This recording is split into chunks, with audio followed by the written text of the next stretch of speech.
Hello everyone, welcome to JRF अड्डा।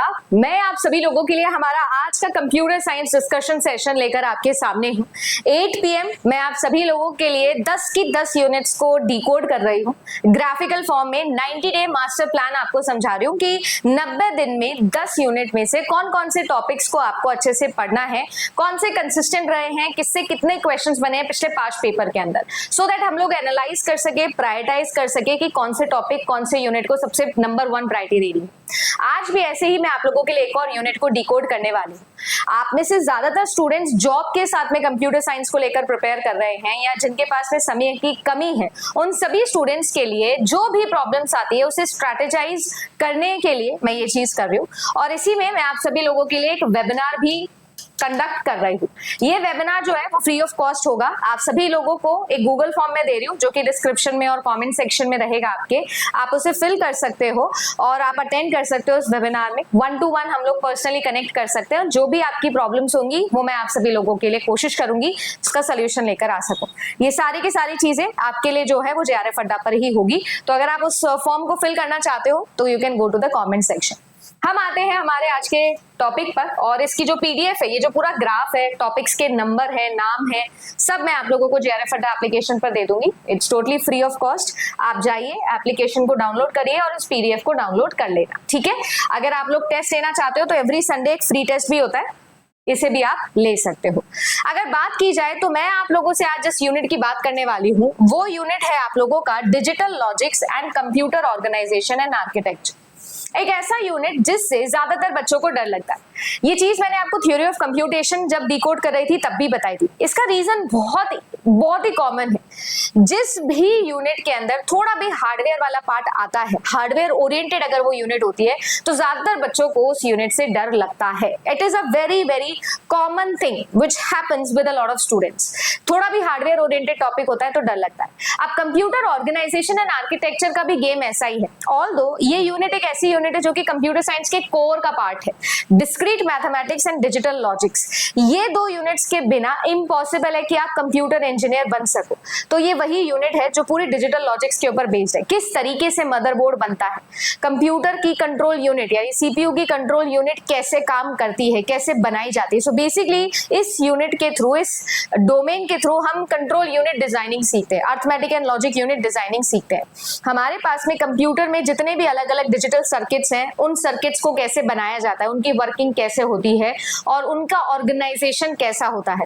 For example memory hierarchy पढ़े होंगे कि सेकेंडरी मेमोरी से प्राइमरी में, फिर प्राइमरी से कैशे में, कैशे से रजिस्टर्स में और फिर सीपीयू के पास डेटा जाता है। तो ये मेमोरी हायरार्की का कॉन्सेप्ट कैसे आया। ऐसे बहुत सारे आर्किटेक्चर आए, बट सबसे फेमस स्टोर्ड प्रोग्राम आर्किटेक्चर हम पढ़ते हैं जो कि वॉन न्यूमैन ने दिया था।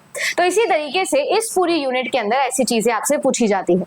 अब इस यूनिट को क्योंकि इतना ये डिफिकल्ट लगता है स्टूडेंट को, तो मैं आपके लिए इसको इजी करती हूँ। इजी ऐसे करती हूँ कि मैं आप लोगों को बताने वाली हूँ इसका क्या वेटेज है, कौन कौन से क्वेश्चंस इसके आते हैं, सो दैट आपकी हेल्प हो सके। अब अगर आप लोग नोटिस करोगे तो ये जो यूनिट है गेट में बहुत ज्यादा आती है, पर नेट में इतनी ज्यादा नहीं पूछी गई है अभी तक। बट ये यूनिट मैं डेफिनेटली आपको बोलूंगी और काफी हाई रेट करूंगी कि इसे जरूर पढ़ के जाना आप, क्योंकि ये दो यूनिट्स मिलके एक है। ये अलग ग्राफ और ये अलग ग्राफ दिख रहा है, इसलिए आपको लग रहा होगा कि कम है कंपैरेटिवली, बट ये दोनों को जोड़ के देखना है आपको। सो अगर मैं बात करूंगी तो on an average digital logics के 4 से 6 सवाल है और ऑर्गेनाइजेशन एंड आर्किटेक्चर के अगर आप लोग देखोगे तो लगभग 6 से 9 सवाल है। That means on an average यहाँ से भी जो है वो अच्छा खासा आप लोगों का 8 से 10 सवाल का बन जाता है, which is not less, which is definitely not less, है ना। तो ये चीज जो है वो आपको देखनी है। अब जैसे कि हम लोगों ने बहुत सारी यूनिट्स ऑलरेडी डिकोड करी है, तो चलिए आइए सबसे पहले डिजिटल लॉजिक्स के ऊपर मैं चर्चा करती हूँ। डिजिटल लॉजिक्स के जो टॉपिक्स हैं जिन पर आपको गौर फरमाना है वो है के map, SOP, very important topic है ना, सम ऑफ प्रोडक्ट वाला टॉपिक, देन आपका कॉम्प्लीमेंट या ड्यूअल निकालना किसी भी एक बुलियन फंक्शन का। देखो हम डिस्क्रीट मैथमेटिक्स कल डिस्कस किए थे, तो डिस्क्रीट मैथमेटिक्स से किस तरीके से जो है वो लैटिस बना था और फिर कौन सा लैटिस बुलियन स्ट्रक्चर बनता है, फिर बुलियन फंक्शन बनाया, उसका कॉम्प्लीमेंट निकालना, ड्यूअलिटी निकालना, बुलियन लॉस के ऊपर हर बार एक सवाल दिखेगा आपको, है ना। कॉम्बिनेशनल एंड सीक्वेंशियल सर्किट से आप लोगों के सवाल, काउंटर्स जैसे कि एक तरीके का सीक्वेंशियल सर्किट हो गया, नंबर सिस्टम से सवाल आता है और आपके लॉजिक गेट से सवाल आता है। Digital logics very basic thing, very core computer science वाली चीजें हैं। आप ये कह सकते हो कि कंप्यूटर समझ ही नहीं आएगा अगर डिजिटल लॉजिक से नहीं आते हैं तो, है ना। ये तो हमारी वो हार्ट एंड सोल है ये पूरे कंप्यूटर साइंस एंड एप्लीकेशन का। तो ये वाला पार्ट है जो बहुत इंपॉर्टेंट है। अगर इसमें 0 क्वेश्चन भी आते तो भी मैं इसको पढ़ाती हूँ। इसका रीजन ये है कि इस यूनिट के बिना आप ऑर्गेनाइजेशन समझ ही नहीं सकते हो, कंप्यूटर की फंक्शनिंग ही नहीं समझ सकते हो। ये यूनिट है जिसमें मैं मानती हूँ कि आपको ये सारे टॉपिक्स को डेफिनेटली करके जाना चाहिए। आप देखोगे तो आपको पता लगेगा कि काफी कंसिस्टेंट रहे हैं ये यूनिट। अब जैसे इसमें देखोगे काउंटर्स वाला टॉपिक इतना ज्यादा नहीं पूछा गया है, कॉम्बिनेशनल सर्किट से, सीक्वेंशियल सर्किट से पिछले 2 पेपर में ज्यादा सवाल बने भी नहीं है। बट अदरवाइज देखो तो के मैप से हो गया या आप लोगों के लिए नंबर सिस्टम से हो गया, डायरेक्ट सवाल बनता है जो कि हम पेपर 1 आईसीटी में ही पढ़ लेते हैं, है ना। बुलियन लॉजिक से हर बार सवाल आता है, बुलियन लॉस के ऊपर। इसके अलावा अगर मैं बात करूं ऑर्गेनाइजेशन एंड आर्किटेक्चर, जो हमारी मेन यूनिट है, इसके ऊपर आप चर्चा करिए। अब इस यूनिट का सीन ऐसा है कि आप लोगों के लिए कंप्यूटर ऑर्गेनाइजेशन आर्किटेक्चर में इंस्ट्रक्शन साइकिल से सवाल बनता है, मेमोरी हायरार्की से सवाल बनता है, पाइपलाइनिंग से सवाल बनता है, CISC and RISC, reduced instruction set और कॉम्प्लेक्स इंस्ट्रक्शन सेट से क्वेश्चन बनते हैं। इंटरप्ट से काफी सवाल बनते हैं, इंस्ट्रक्शंस कैसे होते हैं, टाइप्स ऑफ इंस्ट्रक्शंस पे सवाल बनते हैं, मशीन इंस्ट्रक्शंस। एड्रेसिंग मोड्स बहुत इंपॉर्टेंट टॉपिक है, गेट में तो बहुत ज्यादा आता है, नेट में भी आता है, गेट के रिपीटेड क्वेश्चंस बहुत पूछे जाते हैं। फिर आप लोगों के स्पेशल पर्पस रजिस्टर वाले टॉपिक से सवाल बने, है ना। DMA, it is very very famous topic, GATE में तो बहुत फेमस है, नेट में भी आजकल काफी पूछा जाने लग गया है। माइक्रो प्रोग्राम यूनिट से सवाल बनना, और कैशे मैपिंग एंड कोहेरेंस से, जैसे मैंने कहा ये एक ऐसा यूनिट है जो गेट में बहुत ज्यादा आता है और गेट के ही रिपीटेड क्वेश्चंस आपको नेट में देखने मिलेंगे। ये मैं पिछले 5 पेपर का एनालिसिस करके आपको बता रही हूँ। जैसे कि अगर आप देखोगे जून 2025 में जो पेपर हुआ था उसमें भी कैशे मैपिंग से, डायरेक्ट मैपिंग से और आपके कैश कोहेरेंस टॉपिक से, दोनों से ही जो है वो सवाल बना था, यानी कि 4 नंबर आपके जो है वो किसी एक ही टॉपिक से पूछे गए थे। ऐसे ही अगर आप लोग देखोगे तो आप लोगों के लिए जो है वो इंस्ट्रक्शन साइकिल से सवाल बनना, पाइपलाइनिंग से सवाल बनना, एक सिंपल सा फॉर्मूला है वो आपको समझ में आ गया तो काम हो जाएगा।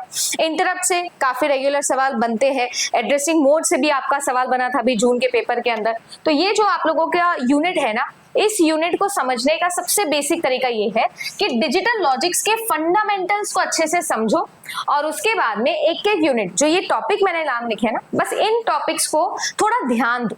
एक रिदम बना के इस यूनिट को पढ़ना पड़ेगा क्योंकि सॉफ्टवेयर भी है, हार्डवेयर भी, दोनों का कॉम्बिनेशन है ना। तो इसी वजह से हमें इसे थोड़ा रिदम बना के पढ़ना पड़ेगा। बिना डिजिटल लॉजिक्स के ऑर्गेनाइजेशन एंड आर्किटेक्चर समझ में नहीं आएगा। तो पहले लॉजिक्स पे काम करें, फिर उसके बाद में ऑर्गेनाइजेशन एंड आर्किटेक्चर पढ़े। और क्या क्या पढ़े वो मैंने आप लोगों को इस वीडियो के अंदर बताया। उम्मीद करती हूँ कि मैं आपको इंपॉर्टेंट टॉपिक्स बता पाई होंगी। अगर अच्छा लगा आपको ये एनालिसिस तो जरूर वीडियो को लाइक कर दीजिएगा। ऐसे ही मैं आप लोगों के लिए कल designing and analysis of algorithm को डिकोड करूंगी और फिर कंप्यूटर ग्राफिक्स एंड प्रोग्रामिंग को। इस तरीके से मैंने पूरा अपना प्रॉमिस किया, 10 की 10 यूनिट के इंपॉर्टेंट टॉपिक्स, कितने क्वेश्चंस उनके बने हैं, सब मैंने आपको बताया इस 90 डे मास्टर प्लान। जैसे ही ये कंप्लीट हो जाएगा I am going to start previous year question का सीरीज, जिसमें मैं गेट के और नेट के इन्हीं सभी टॉपिक्स के एक एक करके प्रीवियस ईयर क्वेश्चंस आपसे सॉल्व करवाऊंगी पिछले 5 साल के। उम्मीद करती हूँ कि इसी तरीके से आप मेरे साथ कंसिस्टेंटली बने रहेंगे। वीडियो अच्छा लगा तो लाइक करेंगे, चैनल को सब्सक्राइब करके नोटिफिकेशन के लिए बेल आइकन प्रेस करेंगे और इस पीडीएफ के लिए जेआरएफ अड्डा एप्लीकेशन को आप डाउनलोड कर सकते हैं। धन्यवाद।